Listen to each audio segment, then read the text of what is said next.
today for. I am doing today's video alone because my sister's out of town, but she'll be back with us tomorrow. Today we're going to talk about how our life and our work here on earth is not in vain and not meaningless, as Solomon seems to claim in Ecclesiastes when he says everything's meaningless. I wanted to start with a question for you. Have you earnestly pursued something in your life that you thought would bring contentment, but it didn't? For me, there's been several times or situations where I've done that or I've thought about pursuing it, and just the realization that in the end, based on past experiences in my life, in past experiences, I thought through things and I thought they would bring contentment and stuff, and in the end they didn't. For example, I've been married twice. I'm married now, but I've been married and divorced. I got married when I was 18 and divorced at 19. One of the main reasons, among many others, that I got married was I thought that having a significant other would bring me contentment, because I felt this loneliness and this longing to be loved by someone. Even though I've known God my whole life, I didn't find that contentment in Him when I should have. When I should have found that contentment in Him. And what I found through that experience was a very dark time in my life where I literally told God, I felt God saying, do not marry him, do not be with him, and I very clearly told God, no thank you, I've got it, I can take it from here. And it just turned out very, very badly. So something that I thought would bring me contentment brought me a lot of sorrow, and even now sometimes, I still have the memories of the sorrow. So, that can be applied to other things like achievements in our lives or gaining a lot of money. We think that's going to bring contentment, but honestly, even statistically, scientists have found that after a certain amount of money, even if you have more, it doesn't bring you any more joy. So we need to look at life and things in life with... I'm trying to...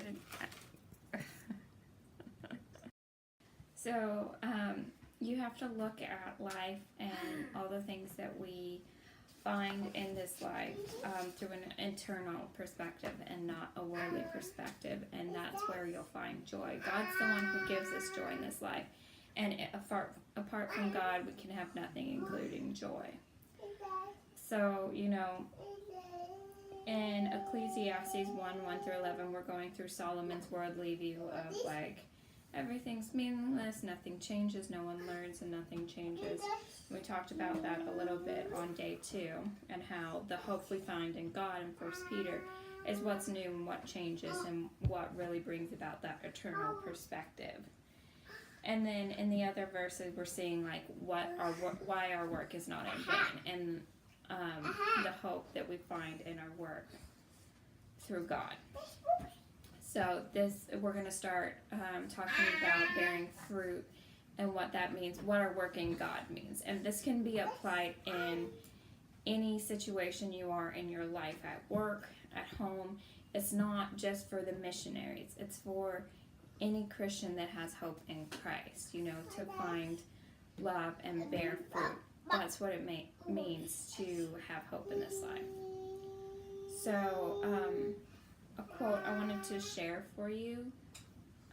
with you, is that we never realize life while we are living it. This is from Thornton Wilder's play, Our Town.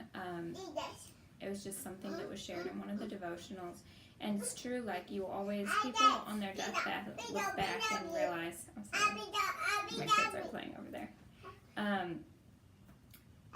That we don't, we look back and have a lot of regrets. If you've seen the movie Click, I think this touches on it very well.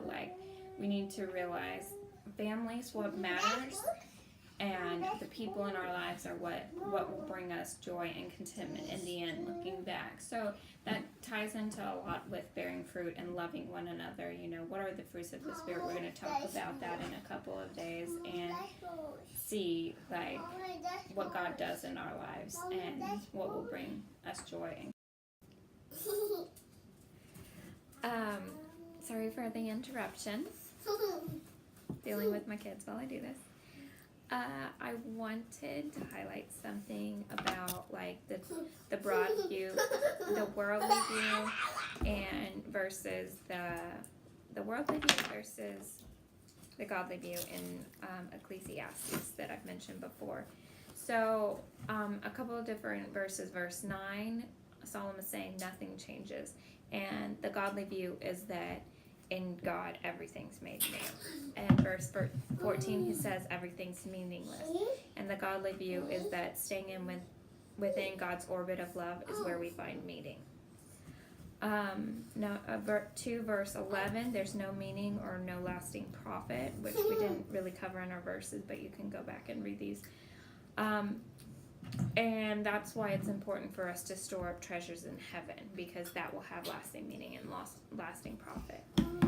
In 17 verses 17 and 20, he hated life and it was evil. Again, we want to store up for ourselves treasures in heaven.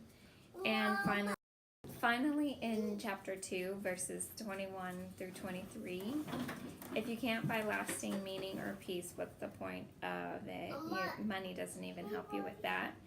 And the hope or the broad view is that God gives us peace as the world does not. And, you know, Jesus says in John 14:27, I do not give as the world gives, so let your hearts not be troubled. Peace I give to you, and peace I leave with you. And it costs us nothing because God paid for it all on the cross with his blood. So I look forward to discussing with you about those things to come. And our lettering for today is, our work is not in vain. And I hope you're getting a lot out of this. I really do. And I appreciate you coming with me on this journey, and I'll see you tomorrow.